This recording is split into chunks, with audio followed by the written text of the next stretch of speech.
Hey my friends, this is Lance with BestKidSolutions.com and welcome back. And if you're new to the channel, I'm glad you're here. I'm an award-winning educator. I've been teaching for over 2 decades and we are absolutely dedicated to helping the most important people on this planet, and we believe those people are kids, parents, and teachers. Now, talking about teachers, this is one of the things that we really need to discuss, and we are really trying to emphasize the importance of behavior management. Behavior management is the absolute key to success when it comes to the classroom. Now, before I get into it, don't forget to like and subscribe. We do all types of videos helping teachers, helping parents, and helping children. Many of the times, these topics go together. What helps teachers helps parents. What helps parents helps teachers. And both of these, parents and teachers, helps kids. So we're going to talk about today the number one classroom strategy that's going to help a classroom be successful. So let's get into it right now.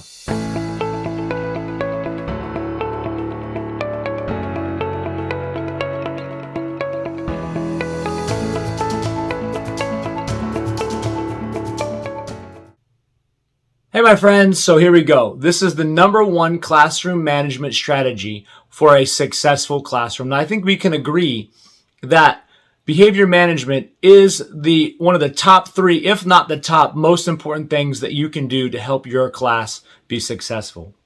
And I'm going to give you the number one thing out of all this topic that's going to make you successful. Before I do that, stay to the end of the video, because even if you use this number one thing that I'm going to be talking about, you may not be successful. And I'm going to be able to help you with that to make sure that when you're doing everything right, without this last thing that I'm going to discuss at the end of the video, you may not be successful. And I want to make sure that you are. So as you know, I've been teaching for over 20 years. I have seen all of the behavior management strategies, the techniques, the tips. I've seen them come, I've seen them go, and I've seen them come back again.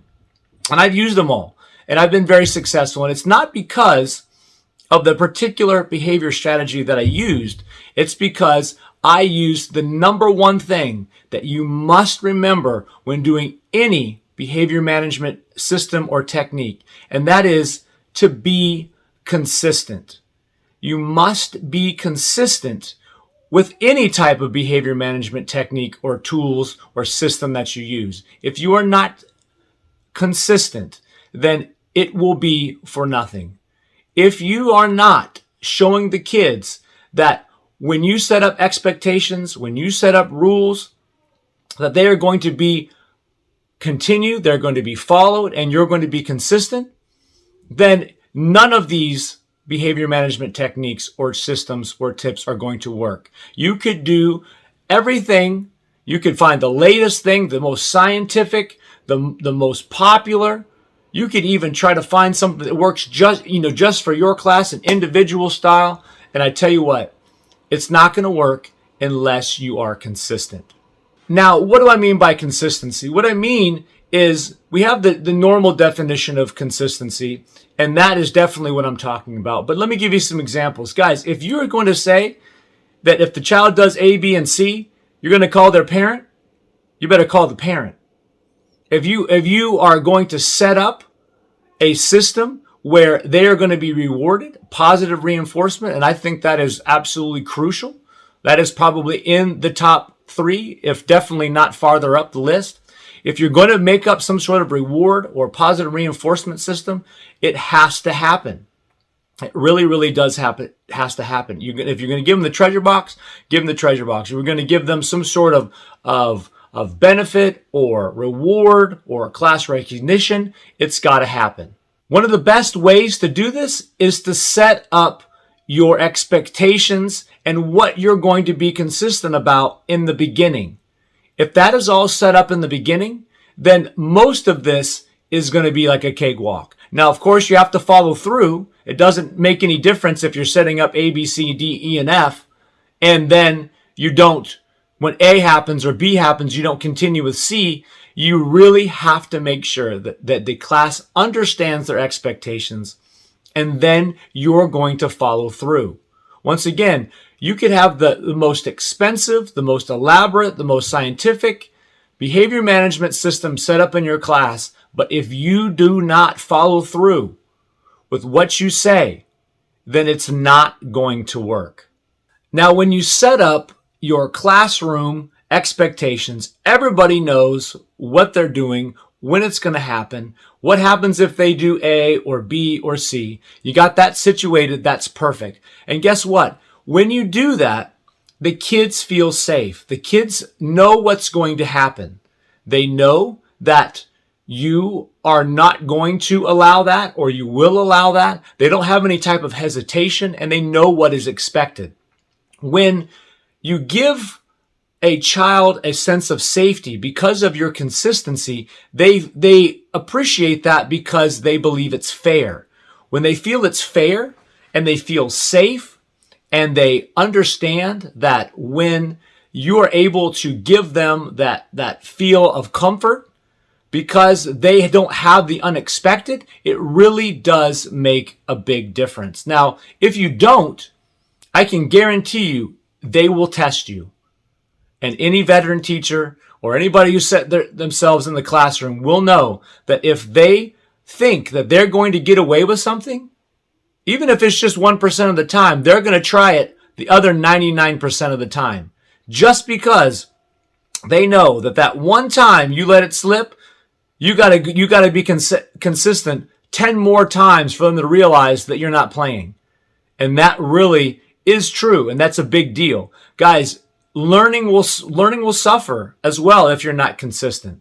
You're going to have behavior issues. You're going to have conflict because they think that they are going to be able to get away with something. They think that maybe this just one time that you're not going to follow through. And if you're consistently not following through, then they really are going to give it a shot. They really are going to think that maybe this time it's not going to be a big deal because they're not quite sure if you're going to do anything about it or not. And they feel pretty confident that you're not. So now it becomes a problem. Now the teacher is frustrated. Now the teacher's frustrated, and then everything goes down from there. When the teacher is frustrated, the children can sense it. The safety is no longer there. The consistency is no longer there. And it really does affect the classroom. And so that's why, my friends, consistency is the key. Now, it seems like such a simple thing to say, and technically it is, but so many people forget this. They spend all their time, as I mentioned before, on, researching and coming up with, the best type of color system, along with their behavior management system, along with their reward system and their consequence system, all of these things, and they make all this time, and then when it comes time to follow through, they're not consistent. And all of that work goes away.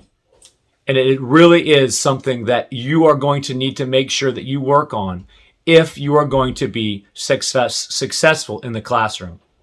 Now, don't forget, my friends, we have all different types of videos, from teacher videos to parent videos to kid videos. If this is something that you're liking, if this is something that you want more information on, I'd be more than happy. Leave a comment, leave a like, subscribe. Make sure that you guys comment below and tell me what you guys are thinking. Tell me, do you want some more information on some of these behavior management techniques and strategies that I've used before?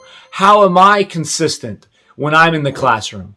Why have I been successful, and what I can do to help? Because it really does benefit when parents and teachers can get together and work on the strategies and share the information, so that the number one thing is that our children will be more successful. And that is really the thing that's driving this channel and just the success of our kids. Now, let's get into that tip, or that bonus tip that I was talking about. So what if you're set up all this situation beautifully? You got the charts, you got the behavior management, you have the reward system and the consequence system. Everybody knows what they're doing, and you're consistent, and no matter what you do, boom, boom, boom, boom, you're looking good, and it's not being successful. And guys, and that happens. That happens quite often. And the reason why it's a problem is because you don't know this information, or at least it slipped your mind, and that all behavior management systems don't work for every class. I've been in situations where the color charts and the treasure box, as I've been an elementary school teacher for years, works beautifully. They want the extrinsic benefit of goodies. And they will work their tail off for a treasure box. And when they earn it, they get it. When they do something well, they get it. And they love it. And they work and work and work. And it is amazing. And then there's some classes, they could care less about the extrinsic value of the goodies. Some of these people, some of these kids are looking for the intrinsic stuff. We've set up a situation like a VIP where they earn VIP status so they can go to the bathroom on their own. They can get a drink of water on their own. They get special privileges. They don't need to ask because they have built up the rapport and the trust. And so the key that I'm telling you right now, my friends, is that if you're doing everything right, it may not be you. It may not be the consistency that you've been showing. It just also may be that your behavior management strategy isn't what's best for your class, for your children. And so make sure that when you're doing everything right and you're being consistent and you set up expectations and everything is laid out for the kids so that they know exactly what to do and it's not working, it may be because you haven't dove into what they need the most when it comes to behavior management. They may not be looking for a particular type of reward or a particular type of consequence or whatever system that you're using. You need to change it up. And that, my friends, is key. Consistency and individualization. You have to make sure that you're doing those two things, and your life as a teacher will be so much better. My friends, I hope you liked this video. As I said before, we have all kinds of videos coming up. Please go ahead and check out bestkidsolutions.com as well. Like, subscribe, and of course comment. Let me know how I can help you make your classroom amazing and help your kids amazing as well. We'll see you in the next video.